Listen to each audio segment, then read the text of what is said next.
Hey folks, it's time to get back on the Bob Dylan re-review train here. Okay, it's time to talk about his marvelous album. Obviously, everybody knows this album. Bringing It All Back Home.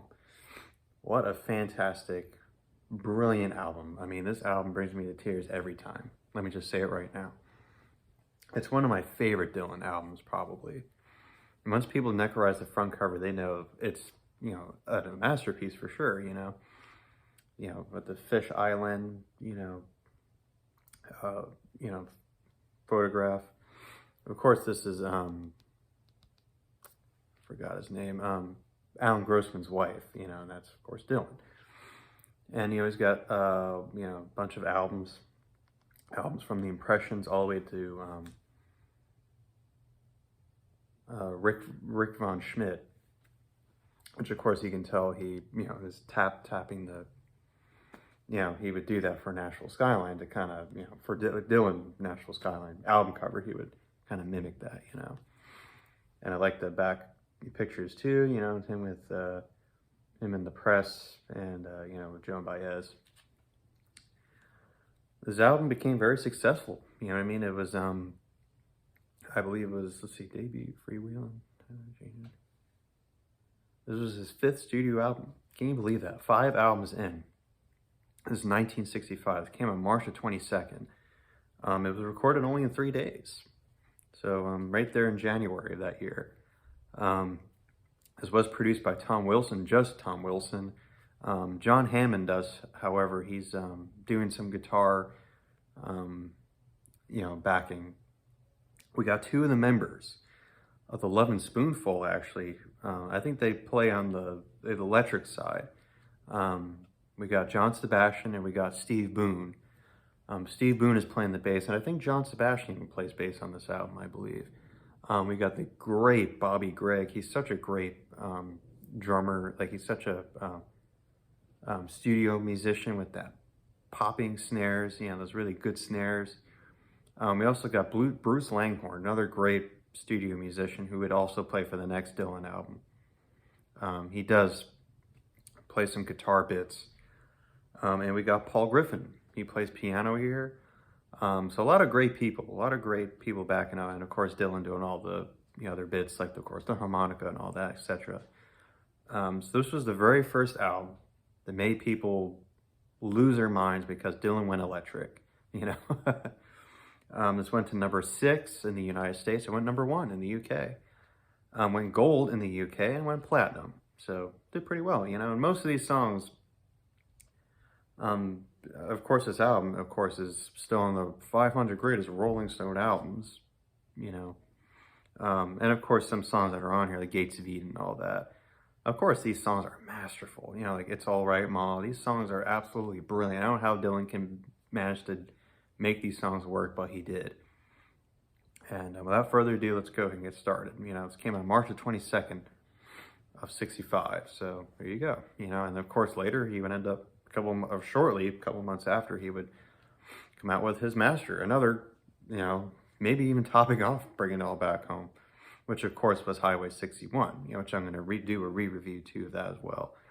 I think for both of these, I'm not going to really go into much detail with the lyrical content, because I don't see those last 2 videos. I think I had to do at least a 2-part with this one, Bring It All Back Home, but I did a 31-minute review of Highway 61. So kind of, when I get to that, I really want to kind of cut it short a little bit.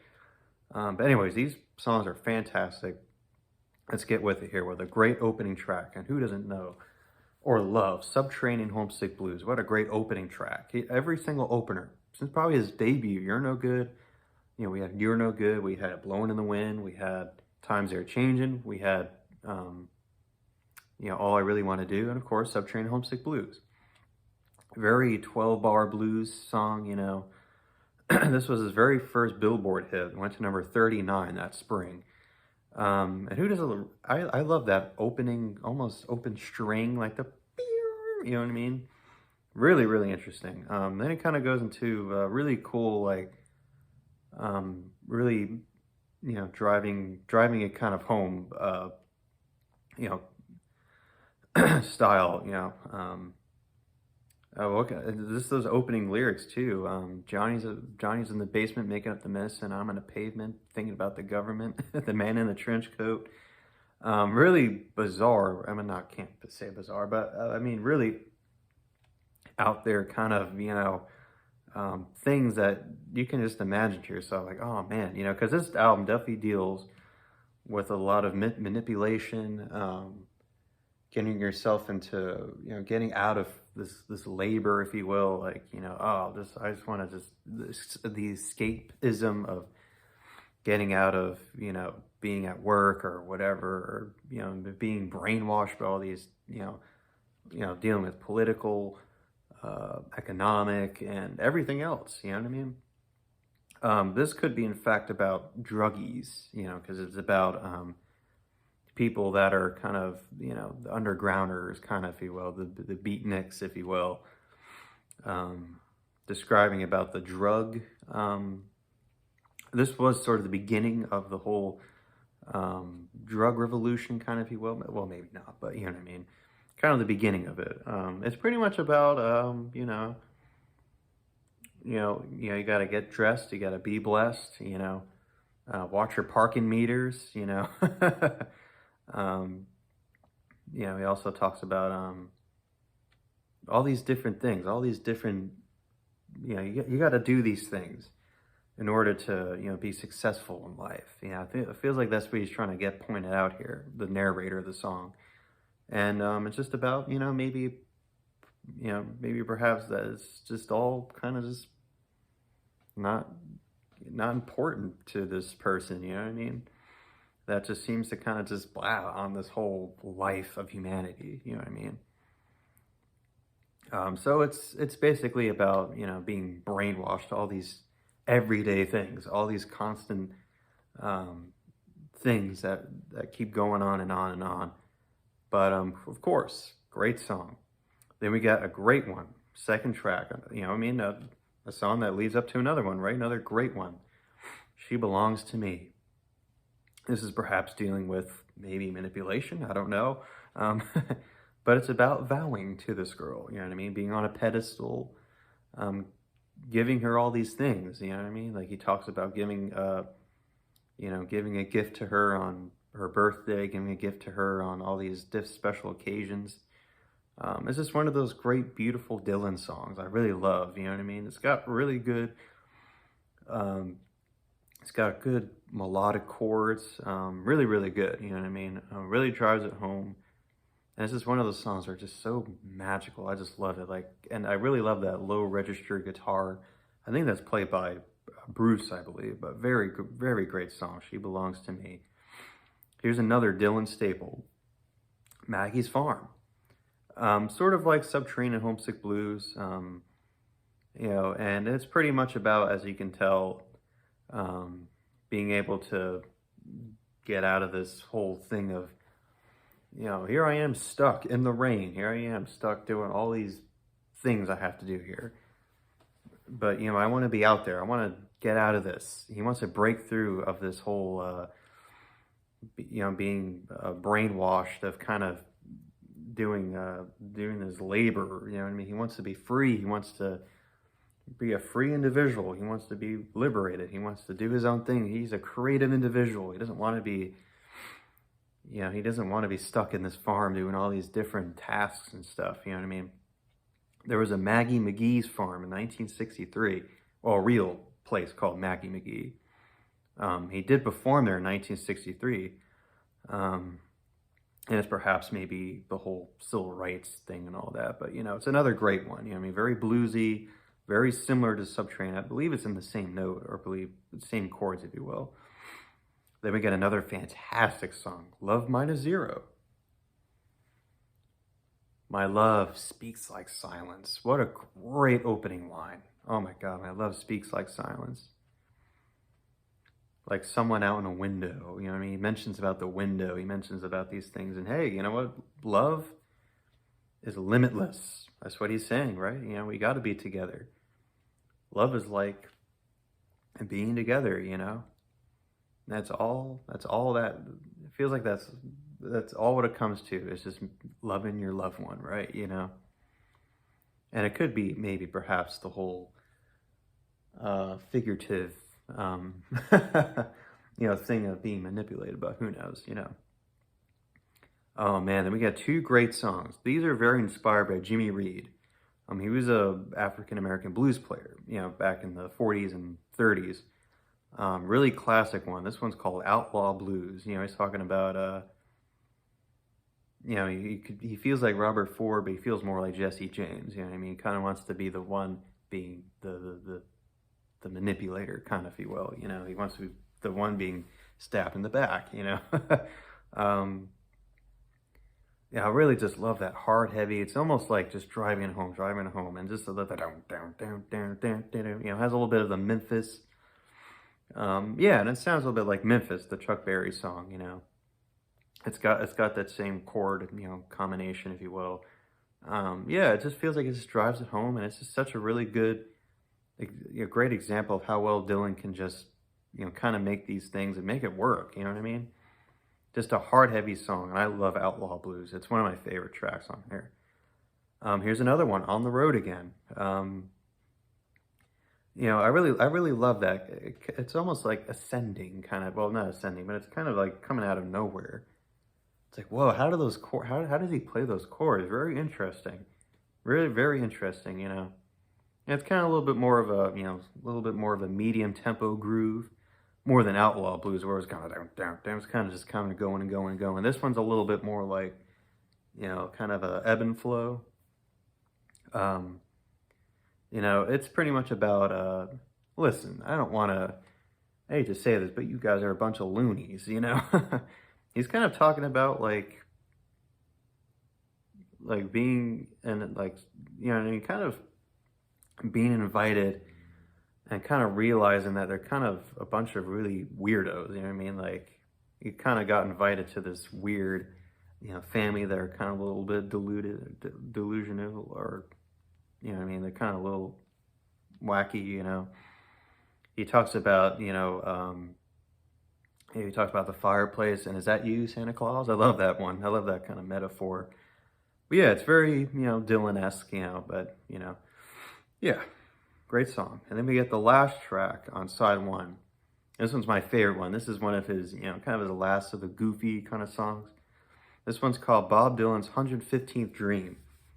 It's about the rediscovery of America.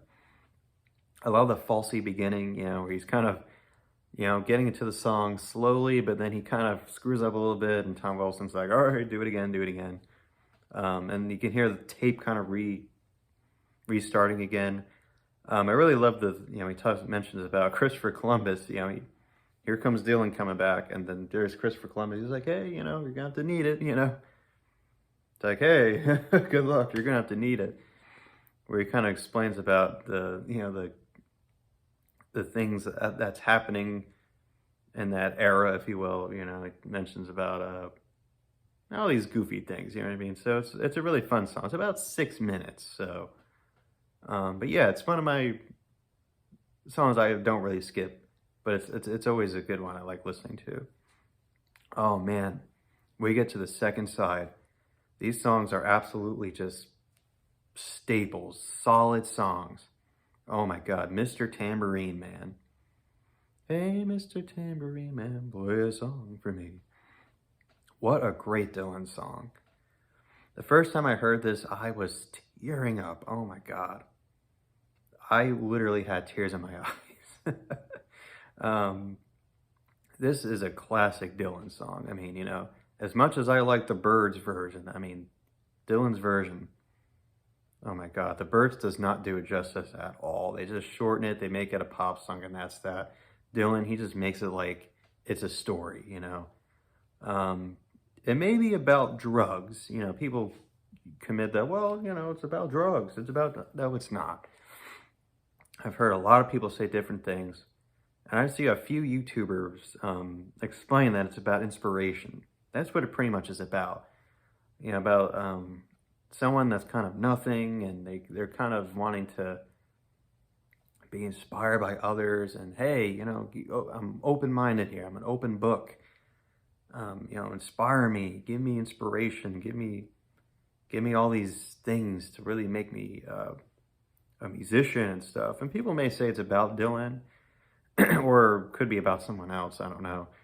You know, he talks about the sands of time, and he talks about, the waves going by, I'm not sleeping, but my boot heel seems to be wandering. I just love the lyrical content in the song. It just makes it so good. This is one of those Dylan songs that when you listen to it, damn well that you're going to be teared up, It's a fantastic song. What can be said? I would love to keep going about talking about Mr. Tambourine Man, but you know what? It's just my favorite classic song. Then we get another great one. Oh my God, these next three, oh man, or at least the next two. Let's try to make it simple here, but this is Gates of Eden. Everyone knows Gates of Eden, right? Really powerful lyrics, about this sort of escapism. It's about kind of finding your freedom, kind of finding your own way to, because it's about a little bit, maybe perhaps about inspiration, maybe about trying to find your way into becoming a free individual, kind of with the second side here, where the first side kind of felt a little like, oh, it's all about these certain things that you got to follow. Then the second side's more like, oh, you know what I mean? I'm free. I'm here, I'm here just to, I'm not just here to, do all these certain things like, oh, you got to work, you got to do this, you got to do that. But here it's more like, on the second side, it's more like, oh, I can kind of escape through all this and kind of be my own person, if you will. Yeah, I really love the different things that he mentions about, there is no trials in the Gates of Eden. There are no this and that and the other, etc. I just like it. It's all these people trying to come in and try to, but these people are safe inside of this Eden, this sort of promised land, if you will, this sort of, so that way they don't have to worry about going into reality, facing all the facts of all these things, of all these things I've just mentioned about, and then the second song, or the song after that, It's All Right, Ma, really deep personal song, I really like the edginess of this song. It almost sounds like he's in an empty venue, and it almost sounds a little bit like a country western, like it almost sounds a little country, if you will, sort of in a western sort of feel, and he always mentioned about at the very last, verse or whatever, it's all right, Ma, it's all right, Ma, it's all right, Ma, I'm only sighing, I'm only crying, all these different things. It's pretty much like what I mentioned, it's about someone that can't stand the media and all of this stuff. This individual just wants to be free, do what they want, and it's like, hey, I'm only bleeding because I just want to be who I want to be. You know what I mean? So I feel like that's what, I feel like that's what this album is pretty much about. You see, because there's two different, I don't know.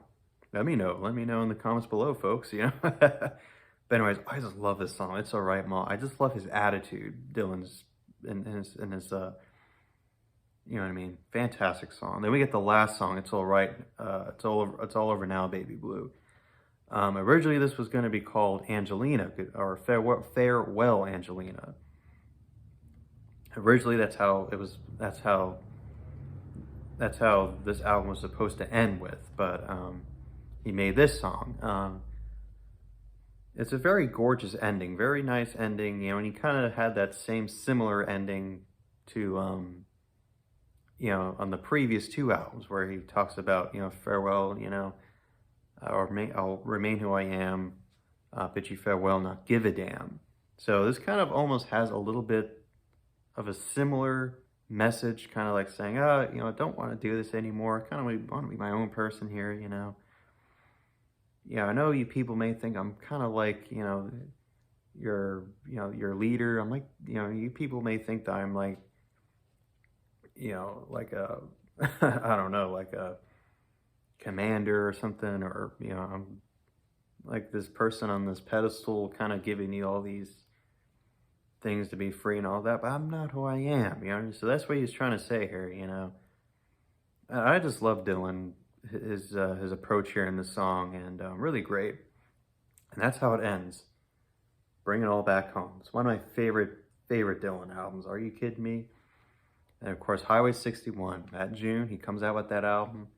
Comes out with like a Rolling Stone, which went to #2. And of course, he came out with a single, Positively 4th Street, which did okay. Or actually, no, it did all right. It went into the top 10, I believe. But yeah, Never a Doubt is my favorite Dylan album. Okay, folks, till then, take care and bye-bye.